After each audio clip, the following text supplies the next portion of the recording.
Hello guys, happy new year सम्पूर्णमा 2083 सालको सम्पूर्णमा धेरै नयाँ सालको शुभकामना। अनि हाम्रो चाहिँ नयाँ वर्षको सुरुवात चाहिँ यसरी भइरहेको छ। बिहानै उठेर हामी 3 जना चाहिँ मल बोक्न सुरु गर्दैछौँ। त्यसपछि दिउँसो भइसकेपछि खानासाना खाएर नुहाइधुवाइ गरेर एकछिन पार्कतिर जाने भनेर हामी 3 जना निस्केको पार्कतिर। त्यसपछि हामी चाहिँ जाँदैछौँ अनि धेरै टाढातिर कतै जानु मन पनि लागेन। अनि नजिकै पार्क छ कि एउटा, अनि त्यही पार्कतिर घुमघाम गर्ने भनेर एकछिन हामी चाहिँ निस्केको। अनि नजिकै छ, 2-4 मिनट लाग्छ पार्क पुग्नलाई। अनि हामी चाहिँ पार्क पुगिसकेका छौँ। पार्कमा चाहिँ आज बिहानैदेखि धेरै मान्छेहरूको आवत जावत चाहिँ देखिरहेको थियो टाढाबाट।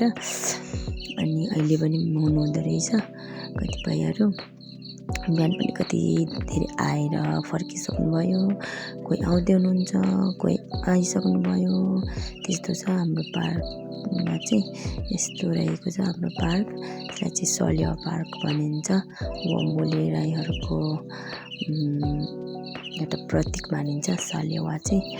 अनि यता चाहिँ सबैजना फोटो सेसनहरू हुँदैछ कसैको, कोही भिडियो बनाउने, कोही फोटो खिच्ने हुँदैछ। हाम्रो पनि त्यही हुँदैछ, फोटो खिच्ने भिडियो बनाउने आफ्नो आफ्नो तरिकामा। अनि हाम्रो म्याडमजी चाहिँ अब भिडियो बनाइदिनु पर्ने उसको लागि। अनि ऊ चाहिँ हिँड्ने अरे घुम्ने अरे भन्छ है। अनि त्यस्तै गर्दै हाम्रो नयाँ वर्ष हामी यसरी मनाउँदैछौँ। अनि त्यसपछि तपाईँहरूको चाहिँ के कस्तो रहेको छ। अनि यसरी खेल्ने अरे कि, अनि यो चढाएर हामी बच्चामा खुबै खेल्थ्यौँ नि त यसरी। ढुङ्गा मिलाउने, बलले हान्ने है, त्यस्तरी खेल्थ्यौँ। नानीले पनि त्यसरी नै खेल्यो। अनि फर्केको हामी चाहिँ घुमिसकेर अनि हाम्रो नयाँ सालको अन्तिम दिनको अन्तिम चाहिँ यसरी भयो। सिम्पल खानेकुराहरू बनाएर खायौँ हामीले है। तपाईँहरूको कस्तो रह्यो नयाँ सालको सुरुवात? हाम्रो चाहिँ यस्तो रह्यो साथीहरू।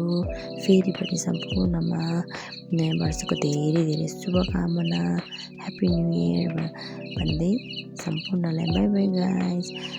यो 2083 साल चाहिँ सबैको सुखमय बितोस्। मलाई चाहिँ अलिअलि चिसो लागेर घाँटीमा अलिक प्रब्लम छ, भोइस पनि कस्तो कस्तो आइरहेको होला है।